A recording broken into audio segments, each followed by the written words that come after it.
જય શ્રી રામ. હર હર મહાદેવ.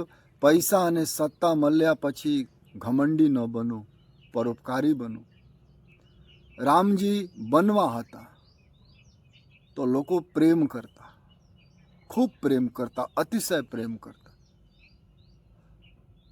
જાનવરો પણ હિંસક પ્રવૃત્તિ છોડી દીધા હતા.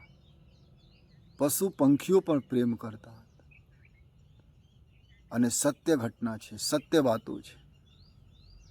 તમે પ્રેમ કરો ને તો પશુ પંખી પણ તમે પ્રેમ કરે, પણ અભિમાની બન જાઓ તો લોકો ભાગે.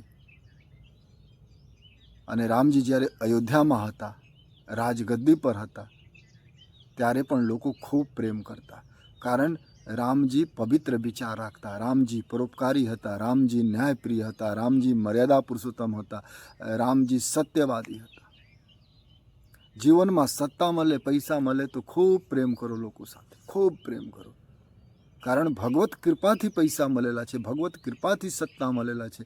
બાકી તો તમારા કરતાં લોકો શ્રેષ્ઠ છે, તમારા કરતાં લોકો બુદ્ધિશાળી છે, તમારા કરતાં લોકો વિદ્વાન છે, તમારા કરતાં લોકો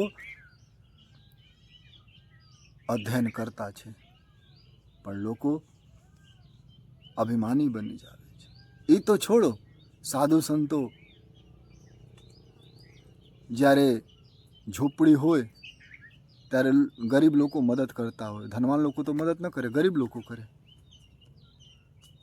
જ્યારે પૈસા આવી જાય, મોટા આશ્રમ બની જાય, પછી ગરીબ લોકોને લાત મારી દેવાય. આવા લોકો મનુષ્ય નથી. સંતો છોડો, મનુષ્ય પણ નથી. મનુષ્ય કોણ છે? ગરીબીમાં રહો, અમીરીમાં રહો, ઝૂંપડીમાં રહો, બંગલામાં રહો, વિચાર પવિત્ર રાખો, દરેક